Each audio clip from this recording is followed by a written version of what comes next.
Do të ishte më rëndësishme që 7 marsi të na ftoj të reflektojmë. Mësimdhënësit nuk janë armiqet tanë, as shoqërisë, janë përkrasit tanë, mbështetësit tanë. Se është e rëndësishme për neve. Për mua është si një figurë shumë e çmuar. Kohën që po jetojmë, zhvillimi profesional është shumë mëse i nevojshëm. Është një ditë që më kujton pse kam zgjedhur këtë profesion. Më herët mësuesit janë respektuar. Mësues, para lules e don respektin, para dhuratës zgjedh dinjitetin. Përshëndetje shikues të Radio Televizionit Iliria. Sa vjen 7 marsi, të gjithë nxënësit dhe prindrit fillojnë të mendojnë çfarë t'i dhurojnë mësuesve, çfarë të përgatisin për dhuratë për këtë ditë. Por pyetja më e rëndësishme do të ishte, kjo ditë a është vetëm për lulet dhe dhurata apo ka diçka më të rëndësishme se kjo? A do të ishte më e rëndësishme që 7 marsi të na ftojë të reflektojmë si njerëz, si prind, si nxënës, si komunitet për vlerën e mësuesit, për respektin e tij, për figurën e ndritur të tij, dhe jo vetëm për dhurata. Pikërisht për këtë, sot jemi në shkollën fillore Mihail Gramenu, aneksi 2 në Fushkosovë. Dhe për këtë arsye do të bisedojmë me disa mësimdhënës. Mirë se na erdhët. Mirë se ju gjetëm, faleminderit, mirë se ju gjetëm. Mirë se dashur, jemi sot me mësuesen Floreta. Pse Floreta, faleminderit që u bashkove në emisionin tonë. Mirë se erdhët, faleminderit për juve për vizitën. Ndryshe unë jam Floreta Gashi Bajqin, sa mësuese si vjet me klasët e para. Po më vjen mirë. A na tregon çfarë do të thotë të jesh mësues sot? Të jesh mësues sot nuk do të thotë vetëm të transmetosh dije tek nxënësit, por më tepër se kaq. Të jesh mësues do të thotë është një mision me përgjegjësi të plotë ku ti do të jesh frymëzuese, motivuese, udhërrëfyese për të rritur gjenerata të reja me vlera njerëzore, me respekt dhe të mirëqenë dhe me vetbesim të plotë. Mësuesja Floreta, zakonisht mësimdhënësit e klasëve ne deri në 5 janë figura të dashura për nxënës. Por shpesh mësimdhënësat që janë me nxënës, që punojnë me nxënësa më të rritur, nganjëherë është sfidë për ta. A mundesh na tregu sa respektohet figura e mësuesit ose mësimdhënësit sot në shoqërinë tonë ose në shkollat tona nga nxënësit, qoftë nga prindrit ose komuniteti në përgjithësi? Përgjithsisht, roli i mësuesit në shoqëri është shumë i rëndësishëm, pasi që nga mësimdhënësit, nga mësuesit, përgjithsisht dalin do thotë brezat të rinj të vendit. Shoqëria bën përpjekje të vazhdueshme që të na përkrahas, na mbështes, por ka ende hapësirë që këto përkrahje kemi më të mëdha. Qoftë me kushte më të mira për punë, qoftë me një respekt dhe dinjitet, na kthehet pra dinjiteti i cili kohëve të fundit si duket ka rënë pak dhe ka humbur.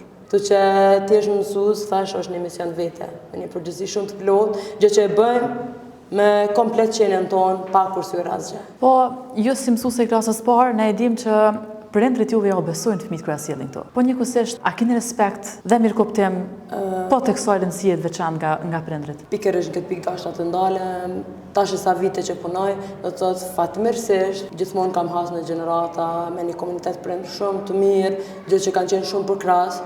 Kanë qenë, do të thotë, si dora djathtë të jona, se palë tyne, do të thotë, kemi arritë edhe rezultatet e duhura tek nxënësit. Një rezultat i përbashkët, do të thotë, qëllimi i mësuesit dhe prindit që fëmijat i merrin rezultatet dhe shkallësitë e duhura në mësim. Kështu që deri me tani unë jam jashtëzakonisht falënderuese dhe mirënjohëse për vlerësimin që ma bëjnë prindrit dhe për besimin që ata kanë ndaj meje. A do të na japit një mesazh për fund për rolin e mësimdhënësve përgjithësi? Si mesazh për fund do thotë, mësimdhënësit nuk janë armiqet tanë, as shoqërisë, janë përkrasit tanë, mbështetësit tanë. Të respektohemi, njëkohësisht kemi respekt reciprok të ndërsjellë. Faleminderit shumë. Faleminderit ju.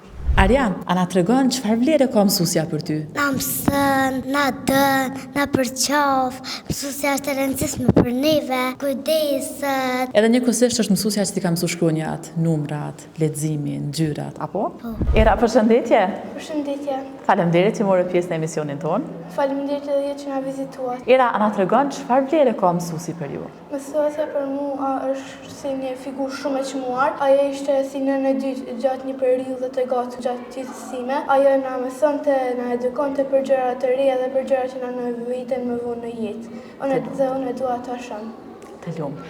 Era, a keni mesazh për nxënësit në përgjithësi, si duhet ta respektojnë figurën e mësuesit? Një mesazh për nxënësit tjerë është që mësuesit do gjithë të respektojmë se ata nxjerrin kohë që ne të rritemi të bëhemi njerëz të mirë, të bëhemi njerëz të edukuar, që ne duhet gjithë të respektojmë ata se ata morrin mund, morrin durim, morrin përkushtim që ne të rritemi të bëhemi Më të mirë. Tani jemi me koordinatorin e cilësisë, zotrin Farok. Faleminderit që shpret vullnetin të na bashkoni në këtë intervistë. Faleminderit juve për mundësinë. A na tregon cilat janë disa nga mënyrat që e ndihmojnë mësimdhënësin me u zhvillu profesionalisht? Në kohën që po jetojmë, zhvillimi profesional është shumë më së i nevojshëm, duke ditë trendet pedagogjike dhe teknologjike që po përballet bota. Edhe aspekti i mësimdhënies është ndikuar prej tyre dhe detyrimisht edhe mësimdhënësit si pjesë esenciale në mësimdhënien cilësore janë të nevojshëm të ndjekin këto trende të cilat ndikojnë drejt për drejt që edhe mësimdhënia të jetë cilësore, por njëkohësisht edhe të zhvillohen kompetencat e nevojshme që kjo mësimdhënie të jetë pjesë e përditshmërisë në klasa. Aktualisht format e vetme që prezantohen apo janë të pranishme në shkollat e tona dhe së fundi është edhe zhvillimi profesional me bazë në shkollë, ku vetë shkolla organizon, identifikon dhe i plotëson nevojat e veta për zhvillim të caktuar profesional të një grupi të mësimdhënësve apo e gjithë shkollës. E gjithë kjo bëhet duke i analizuar rezultatet, duke i nxjerrë nevojat që i ka shkolla për zhvillim profesional dhe kështu është një mënyrë për zhvillim profesional me bazë shkollë. Mënyrat e tjera janë pjesëmarrje për konferenca, seminare, punëtori të cilat i targetojnë temat që kanë të bëjnë me mësimdhënien dhe aspekte tjera pedagogjike që zhvillohen brenda klasës. Po shkolla juaj, a jep mundësi mësimdhënësve që ata të zhvillohen profesionalisht? Aktualisht shkolla jonë ka finalizuar dokumente strategjike siç janë vlerësimi jashtë, vlerësimi brenda dhe plani zhvillimor për 3 vitet të ardhshme. Dhe një pjesë shumë esenciale është e paraparë dhe zhvillimi profesional e bazë në shkollë. Ne aktualisht jemi duke identifikuar potencialet që i kemi brenda shkollës, siç janë mësimdhënës me kualifikime të caktuara apo që janë trajner të trajnimeve për mësimdhënie apo metodologji të mësimdhënies. Gjitha këto janë hapa të cilat ne nuk do t'i bëjmë presion, por do t'i hapim rrugë mësimdhënësve që të jenë pjesë aktive e shkollës dhe njëkohësisht t'i ndihmojnë kolegëve për të zhvilluar profesionalisht. Dhe kjo është mënyra më e mirë duke ditë që potencialet që i ke brenda shkollës ti shfrytëzosh e në rast se shkolla nuk arrin të plotësoj ato kërkesa pedagogjike që i ka, atëherë edhe sipas udhëzimeve nga ministria jemi të lirë të kontraktojmë, të thrasim ekspertë të jashtëm që t'i bashkangjiten shkollës në punëtori, seminara apo treza që kanë për qëllim zhvillimin e mësimdhënësve në kohën që po jetojmë. Në bazë kësaj që thatë, ju treguat që shkolla juaj funksionon shumë mirë, keni një staf që shumë i avancuar, po ju si koordinatori cilësisë, ku mendoni që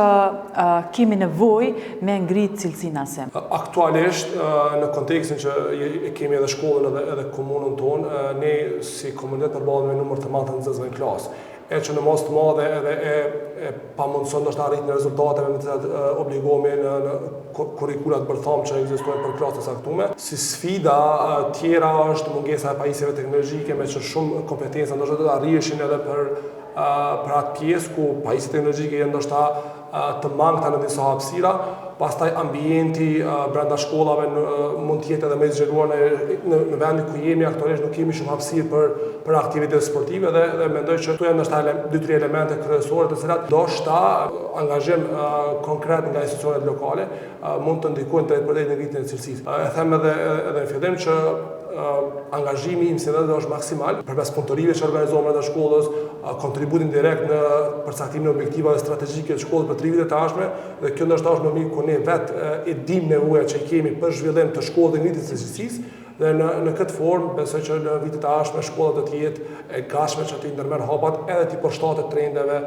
pedagogjike që ekzistojnë sot në Evropë dhe në mbar botën. Po më vjen mirë. Dua ta drejtoj një pyetje, meqense datën e 7 marsit krejt na thamë edhe më herët nxënësit përgjithësi, prindërit përgjithësi, e mendojnë çka më dhurojmë mësimdhënësve, çaj mundi mirë këtë ditë. A mendoni ju që krohas dhuratave ose ndoshta larg dhuratave, mësimdhënësit nuk ka nevojë për ato lule, so kanë nevojë për respekt, për trajtimin e duhur të figurës së mësimdhënësit. Sa po trajtohet ashtu siç e meriton mësimdhënës, ndoshta jo vetëm shkollën e juaj, po mësimdhënësit në përgjithësi në vendin tonë.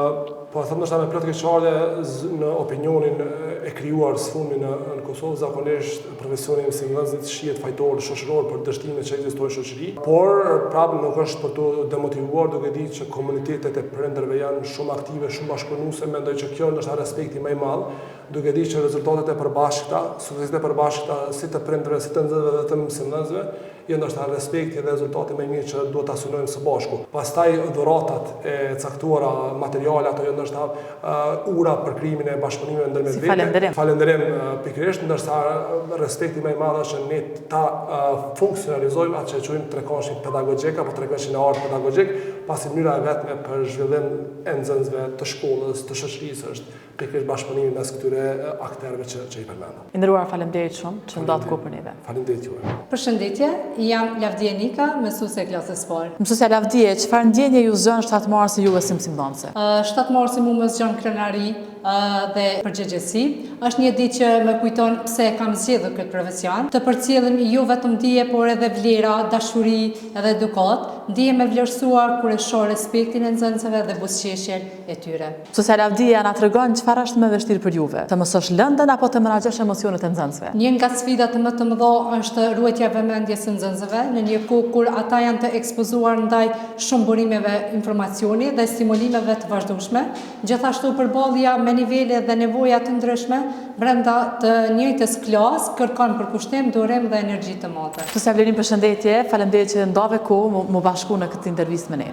Faleminderit edhe juve për mundësi. A na tregon si ka ndryshuar figura e mësuesit nga dikur deri më sot? Figura e mësuesit ka ndryshuar shumë. Mund të them se më herët mësuesit janë respektuar dhe fjala e tij ka qenë vendimtare edhe respektueshme në të kohë. Sot figura e mësuesit merret më shumë miqësore. Vlerësimi i tij nuk bëhet vazhdimisht, më shumë kritikohet. Kritika më të mëdha vijnë nga shoqëria, mos të themi përgjithsisht vetëm nga prindërit. Mësuesja Vlerin, a keni një mesazh drejt mësimdhënësve, nxënësve, prindërve për figurën e rëndësishme të mësuesit? Mesazhi im kryesor ishte nga prindërit, që mësuesi të respektohet për çdo ditë, aktivitetet, përgjegjësia e mësuesit që ka në çdo orë mësimore të jetë një lloj falënderimi për ta, sepse kjo ka humbur, është zbehur shumë, edhe nuk vlerësohet shumë metodat, metodologjinë që e përdorëm gjatë orëve të mësimit, e që janë shumë të mira dhe efikase për çdo nxënës dhe për çdo njësi mësimore. Vlerina na tregon tani është bë